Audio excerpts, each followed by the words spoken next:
प्रेरणा देते आणि may be आपण असं म्हणू त्याला की त्याच्याकडनं तो निर्णय करून घेते आणि त्यासाठी फक्त जिद्द आणि ही परिक्रमा मैयाच्या सोबत करायची असल्यामुळं निश्चित सोपी असणार हा एक दृढ विश्वास असतो.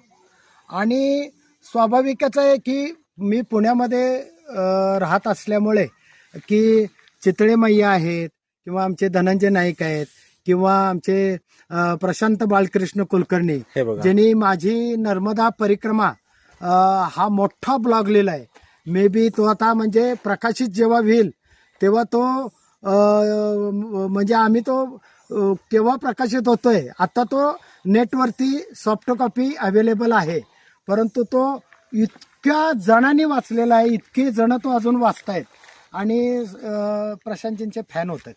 तर त्यामुळं नर्मदा परिक्रमा अवघड असते, खूप अवघड आहे आणि उंच दऱ्या टेकड्या ओलांडाव्या लागतात किंवा नर्मदेच्या तीरावरून पाय घसरतात वगैरे वगैरे वगैरे काही गोष्टी असतात.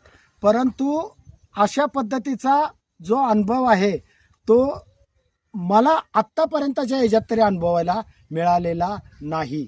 ठीक आहे, परिक्रमा आहे शेवटी, थोडं बहुत त्यामध्ये काय म्हणू आपण चॅलेंजेस असतील, काहीतरी अवघड मार्ग असू शकतो.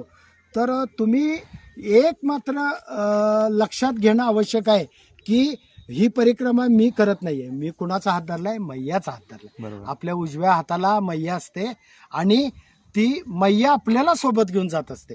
तर त्यामुळं परिक्रमा अवघड नाही.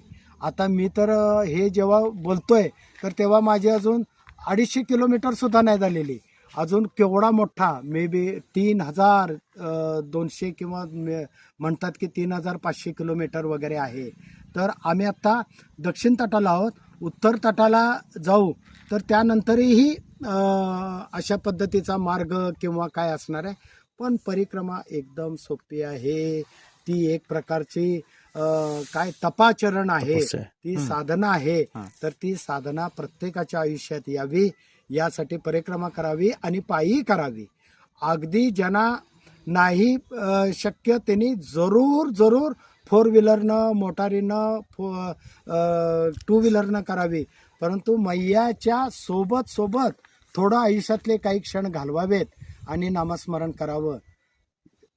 अक्षरशः जीवन यथार्थ होऊन जाते. नर्मदे हर.